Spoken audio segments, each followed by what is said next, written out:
Dobar dan. Naš današnji gost je dr. Goran Plavec, čovek sa impresivnom karijerom. On je specijalista pulmologije, doktor medicinskih nauka i profesor interne medicine sa dugom karijerom na Vojno-medicinskoj akademiji. Bio je načelnik drugog kliničkog odeljenja klinike za pulmologiju Vojno-medicinske akademije i načelnik konzilijuma za maligne bolesti pluća i plućne maramice. Veći deo vaše karijere proveli ste na Vojno-medicinskoj akademiji, što je vaše drugo radno mesto, nakon završetka fakulteta. Vi ste ceo svoj život proveli baveći se plućnim bolestima, pa me zanima da li postoje neke razlike u oboljenjima pluća tada, znači pre nekih 20-30 godina i sada? Pa prvo odmah moram da kažem da je glavna razlika od onog trenutka kad sam ja počeo se bavim specijalnosti jeste ta što je bilo dosta dominantna u patologiji i tada tuberkuloza, mada ona nije iščezla, nije ni kod nas do kraja, samo iznenadi lekare koji ne misle o tome, pa im se to posle pojavi negde u nekom kasnijem ispitivanju. Ranije je tuberkuloza bila bolest koja je bila pandan i današnjim malignim bolestima jer je odnosila živote, tako se javljala iznenada, nije bilo lekova. U svakom slučaju došlo je do jednog pozitivnog pomaka u pojavi specifičnih antibiotika koji su pomogli u lečenju, a i cela služba je bila onda organizovana za rano otkrivanje tuberkuloze, pa je i to značajno dovelo do pada učestalosti tuberkuloze u široj populaciji, pa smo mi tu sada na jednom dobrom nivou, što bi se rekli, zdravstvena služba. Inače i dalje je na to orijentisana prilično. Evo, na primjer, tada su i bolnički kapaciteti bili značajno veliki. Na primjer, uzmete ova bolnica Bežanijska Kosa, ona je pravljena kao bolnica za lečenje tuberkuloze. Ona to više odavno nije, zato što je ta incidenta se smanjila, a i patologija se proširila sada pre svega na ove bolesti koje su vezane za aerozagađenje, pušenje i neke druge bolesti sistemske i tako. Tako da danas je u fokusu najčešće su maligne bolesti, tumori, onda hronične opstrukcijske bolesti, isto posljedica zagađenja vazduha i pušenja. I na to je orijentisana sad i primarna služba, a i pomoćna pulmološka služba koja ima svoje specijalna odeljenja, na primjer taj odsek antituberkuloznih dispanzera su sad u stvari centri za plućne bolesti, kao i ovaj naš u Beogradu, ovdje u što je bio. To je danas ovako jedna, da kažem, popularna tema, pa bih želeo da vas pitam da li i u kolikoj meri zagađenje utiče na plućne bolesti, to jest na javljanje plućnih bolesti, konkretno u Beogradu, a i u drugim gradovima u Srbiji? Pa sad ja to tako ne mogu da baš da okrivim da je to baš sada. Zagađenja je bilo koliko hoćete i ranije, samo se na to nije obraćala pažnja, jer tada tehnološki nismo ni mogli da merimo zagađenje kao i danas. Sad uzmete mobilni telefon, okrenete par tamo nekih sajtova i vidite odmah koliko ima ovih i onih čestica i sad se ti sada kače na te informacije, ali je i ranije bilo zagađenja. Ja, evo, iz mog iskustva, odmah kažem, ja sam radio na VMA 12. sprat pulmologija i ja kad pogledam ovako prema centru grada, centar grada je u magli, ne vidi se. A kad odem, isto kad bi izašao u tom momentu i otišao do centra grada, ne vidi se ništa, nije to to. Tako da je i tada bio Beograd zagađen kao i sada. Naročito te industrijske zone, ovo Rakovica, što su pravili one gume Rekord i to koji Linglong u Zrenjaninu s oproštenjem, ako je to tačno. Možda nisam u pravu. Ali bilo je i ranije. To definitivno ne mogu da kažem ne. I saobraćaj isto je bio gužva. Sećam se da se dođe od Banovog brda do centra Beograda je, otprilike kad sam ja počeo da radim kolima trebalo, pa Boga mi sigurno pola sata najmanje. Zato što su bile uske ulice, mali semafori, ne znam, drugačije to rešenja, nije bilo tih ni mostova nekako, ali nije ni bilo toliko vozila. U svakom slučaju, grad se sad proširio, zagađenje od izduvnih gasova je značajno. Lično mislim da na to treba najviše obratiti pažnju, ali kako ćemo mi to da uradimo, nisam ja kompetentan da dajem sugestije. A da li su virusi danas jači, to jest da li su se izmenili u odnosu na ranije, ili smo to možda mi uobrazili da je danas apsolutno po nekom našem osjećaju strašnije? Stepen jačine, ko što vi kažete, virusa, on se meri tom virulencijom, odnosno sposobnosti da se prenese sa jednog na drugog brže, epidemijski ili panepidemijski, a u svakom slučaju i zavisi od toga koliko su oni učestali i prokuženi u široj populaciji, koliko postoji neki kolektivni imunitet, ali sigurno da virusa ima po nekim proračunima, više ima virusa u našem organizmu nego što mi imamo ćelija u našem organizmu. Tako da, ali to su sve strukture koje nisu patogene. A koliko je normalno da nakon završetka jedne virusne infekcije mi nastavimo da kašljimo? Neko kaže nedelju, neko kaže 2 nedelje. Neko sam čak pročitao da je normalno čak i mesec dana nakon preležane virusne infekcije kašljati. Da li je to tačno? Pa dobro, sve zavisi, to je sada pitanje koje ste postavili usredsređeno samo na taj simptom kašlja. Ne može se kaže da je kašalj bio zbog virusa, zato što ako nije bilo drugih simptoma koji ukazuju na zapaljenski neki sindrom. Znači, ako se kašalj ne smiri za najmanje mjesec dana do 2 mjeseca, treba ispitati koji je to možda neki drugi uzrok.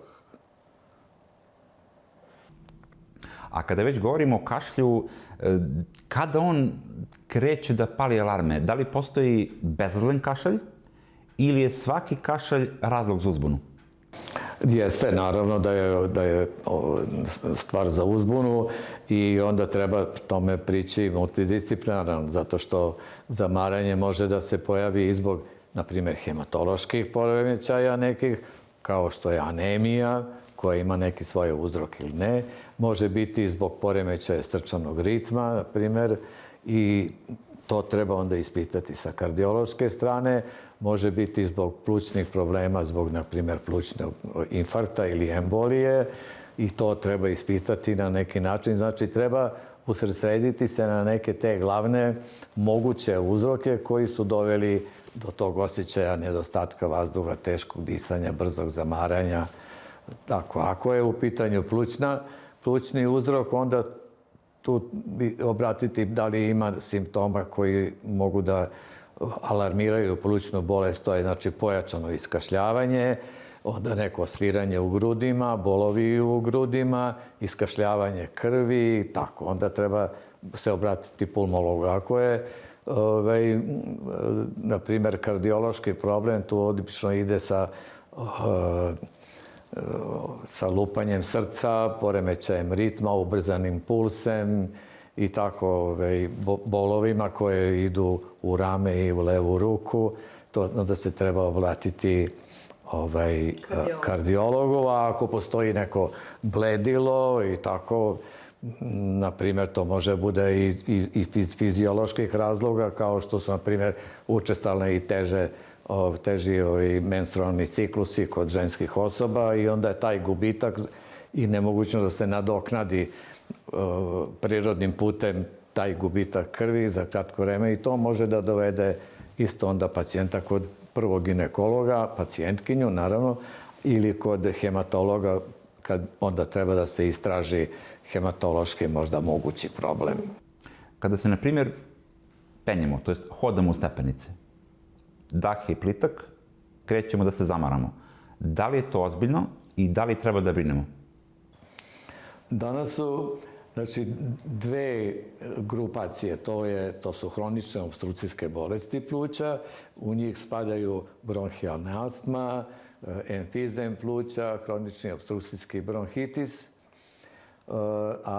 i maligne bolesti pluća koje su najčešće posljedica aerozagađenja, odnosno pušenja duvana. Ako uzmemo mladi ljudi kao ciljnu grupaciju, nepušači, dakle, mladi ljudi nepušači, a imaju hroničnu opstruktivnu bolest pluća, to jest HOBP, kako je to moguće? Pa sada, da vam kažem, znači ima tu sad i nekih bolesti koje su nasledne ili koje se steknu u razvoju ploda ili genetski, a ima i bolesti koje nisu vezane sa pušenjem i mogu da rezultuju tim hroničnim upalama u disajnim putevima. Tako da je sad pitanje šta se u tom baš konkretnom slučaju desi, ali to je vrlo retko. Češće budu ponovno javljanje astme koja se smirila, i to alergijske astme, koja se smirila u pubertetu, a nastala je nasledno u detinjstvu, pa se ponovo javi iz nekog razloga koji deklanšira imunni sistem, pa pošto je to imunološko zapaljenje, onda se može javiti i tako i u tom periodu koji vi napominjete da je to zreo mladi čovek koji puca od zdravlja, a u stvari ima hroničnu opstrukciju zbog slabo lečene ili nedovoljno lečene i praćene i prevenirane bronhijalne astme.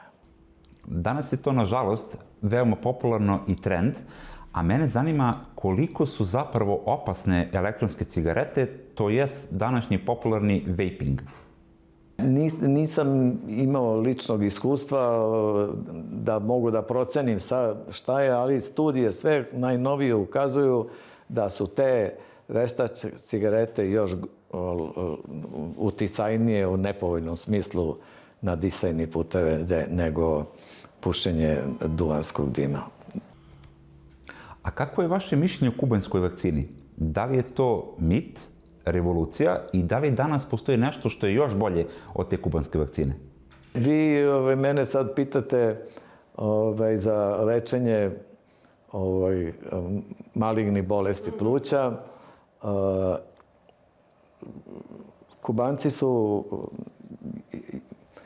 usavršili praktično jedno otkriće koje je utvrdilo da postoji taj epidermalni jedan faktor rasta, odnosno na ćelijama koji utiče na razvoj tumora. To nije neka nova stvar, ali su oni uspeli da sintetizuju monoklonalno antitelo koje će da blokira funkcionisanje tog epidermalnog faktora rasta, odnosno da blokira stimulaciju tumorske ćelije da se brže razmnožava, da daje metastaze i tako da su oni sa tom vakcinom praktično ispitali, usavršili, dokazali da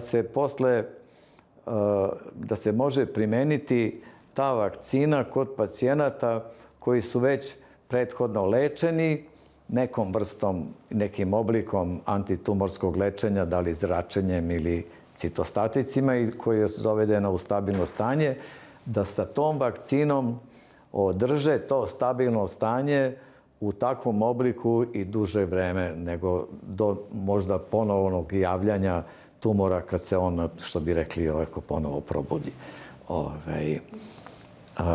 I da se praktično uvede tumor u neku fazu hronične bolesti. I ta je vakcina planirana da se dodaje kao terapija za održavanje stabilnog stanja bolesti. U novije vreme je međutim došlo do napretka ove farmaceutske, odnosno antitumorske, kako kažem... Industrija, farmakologija.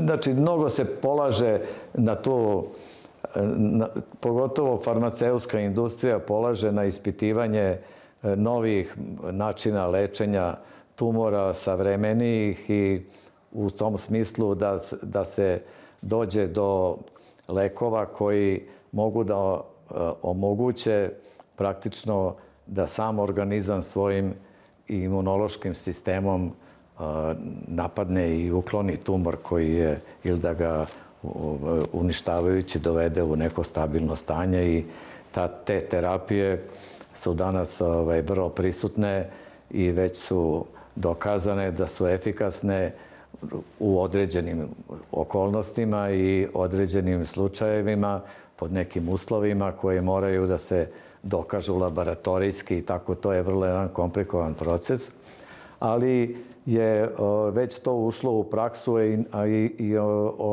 u našem sistemu zdravstvenog osiguranja su uvedeni kao inovativni lekovi, već dokazani sa takvim efektom. Nisu svi tumori, odnosno tumori pluća, karcinoma pluća. Ja sad ne mogu da tvrdim i da pričam o drugim tumorima drugih lokalizacija, ali što se tiče plućnih tumora, njih ima više vrsta. Tako da odmah to prvo mora da se uzme u razmatranje o kom se obliku radi, da li ispunjava te kriterijume za primjenu tih novih lekova, pa onda ako ta primjena novih lekova i ona može da nema efekat, iako je prethodno dato, to su pa praktično nemoguće predvidjeti šta će da se desi bude, ali je obećavajuće. To bi bio jedan najprirodniji moment odnosno oblik za lečenje tumora. Zašto? Tumorska ćelija ima svoj odbrambeni mehanizam koji onemogućava odbrambenom sistemu, odnosno leukocitima, koje inače zovemo prirodne ubice, da prepoznaju stranu kao što je bakterija, virusi, jer to je onda tako da imunni sistem ne može da prepozna tumorsku ćeliju.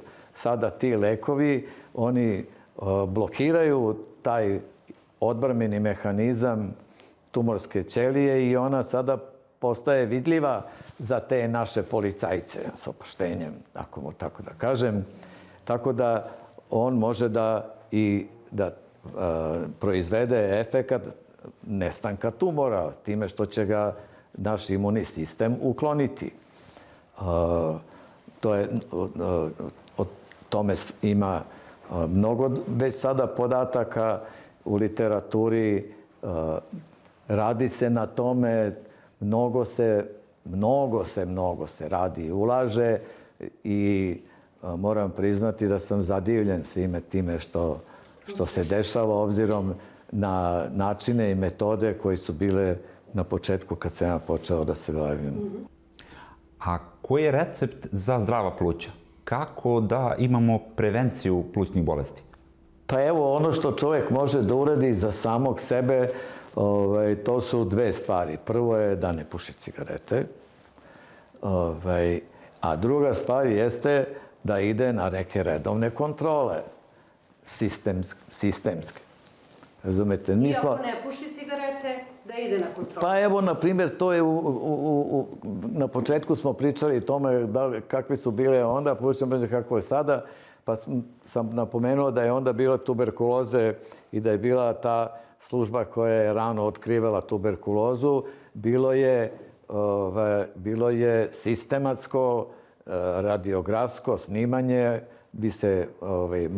mlađi se ne sjećaju, ne znaju, ali stariji znaju. Ta služba antituberkulozna imala svoje kamione u kojima su bili rengen aparati i išli su po opštinama redovno, znalo se snimanje i tu se otkrivala tuberkuloza.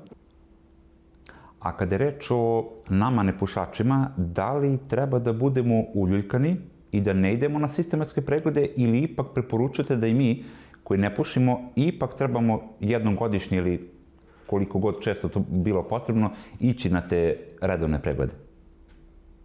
Znači, mi smo rođeni i sazdani da ne moramo da se bavimo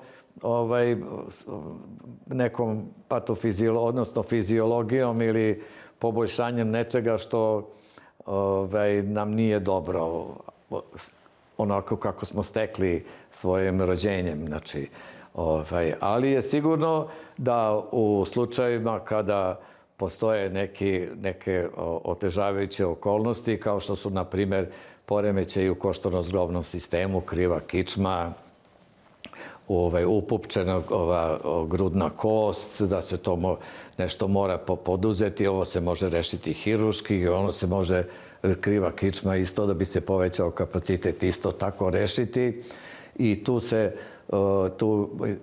tu je moguće još dodatno raditi neke vežbe u smislu fizikalne terapije, ali samo ovako za zdravog čoveka nešto da to nešto poboljša sebi može poboljšati u kondicionalnom smislu jesu vežbe dobre i to što ste spomenuli i plivanje jeste, ali kako to omogućiti svima da mogu da idu na plivanje ili da imaju svoj bazen, to je apsurd, tako da je u suštini najveća prevencija jeste nikad ni ne započeti pušenje, jer evo, na primjer, ima neke bolesti odnosno malformacija koje se ne mogu korigovati. To je jedan poremećaj koji je u samoj strukturi ćelija koje se nalaze, na primjer, u našim bronhijama, koji imaju na svojoj površini, te ćelije imaju male trepljice koje jednim sinhronizovanim pokretima teraju sekret iz bronhija prema ustima, da mi to možemo izbaciti. One se nalaze, takve ćelije nalaze i u nosu i u sinusima. Kod žena i u ovim tubama vaginalnim. O čemu sad pričate? O bolestima kod kojih ništa ne može da, sem pušenja, da pomogne da ne dođe do komplikacija. Znači, to je odbrambeni jedan mehanizam koji sa tim sekretom odstranjuje i bakterije i čestice, ostale zagađenja iz naših bronhija. Sad, onaj koji nastavi da puši, on će opteretiti taj poremećeni sistem odstranjivanja tih štetnih materija iz bronhija, iz disajnih puteva, da ćete se tu napraviti zapaljenja, proširit će se i bronhija i napravit će se do komplikacija i to u ranoj mladosti. Prema tome, nije samo šta možemo mi da uradimo za pluća, nego šta moramo da uradimo da ne bi tako neka stvar koja nije tako ni česta, koju sam pomenuo, da bi mogla da se prevenira, da ne preraste u nešto komplikovanije.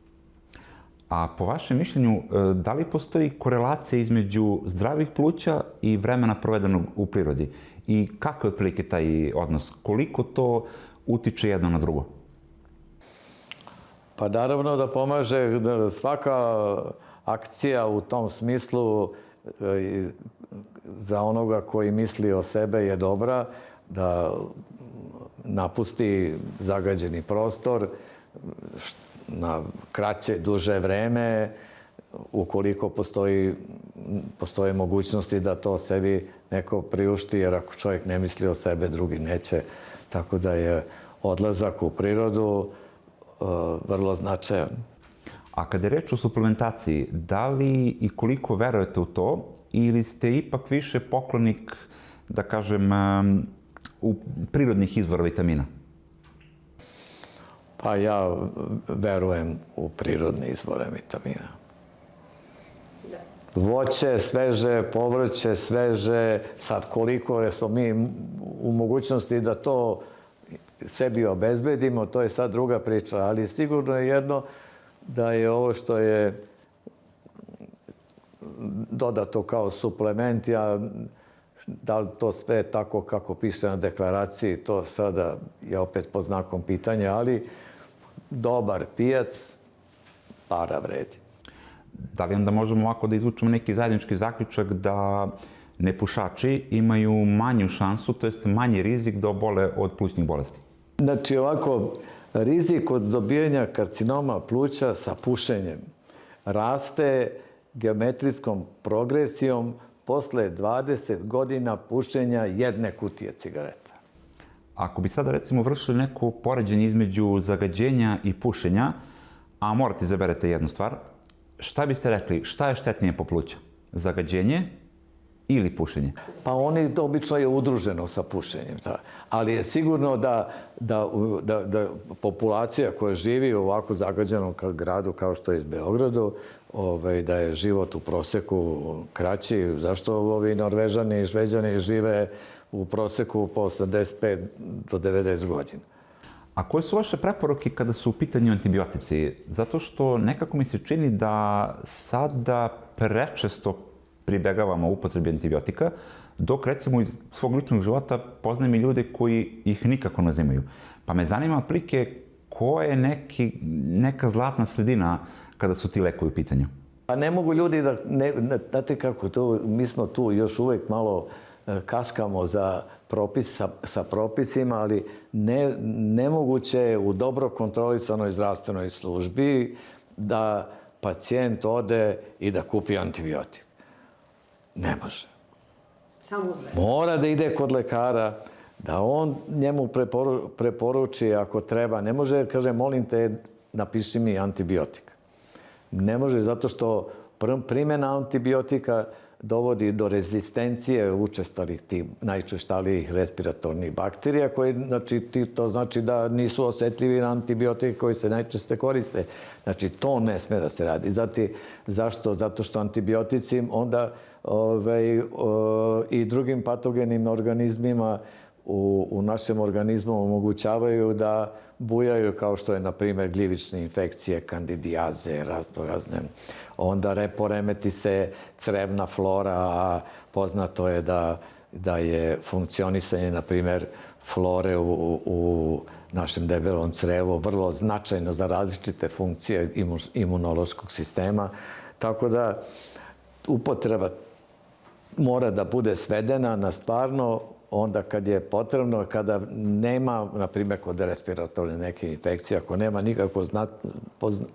ako nema nikakve naznake da je to bakterijska infekcija, kontrolišući naravno krvnu sliku i te faktore nespecifične upale, da u krajnjoj liniji, ako i se to ne desi, onda treba dati test terapiju od par dana, da li možda postoji latentna negde infekcija koja se ne može detektovati tek na tako običan način. Ili ispitati negde drugde. U svakom slučaju, primjena antibiotika na ličnu volju, ja ću da uzem jednu kutiju hemomicina, to je apsurd. A da li to što, recimo, mogu da vežbam, mogu da trčim, mogu da provedem dosta vremena u prirodi, jednako je tome da su mi pluća zdrava? Ili ipak treba obratiti pažnju na neke druge stvari?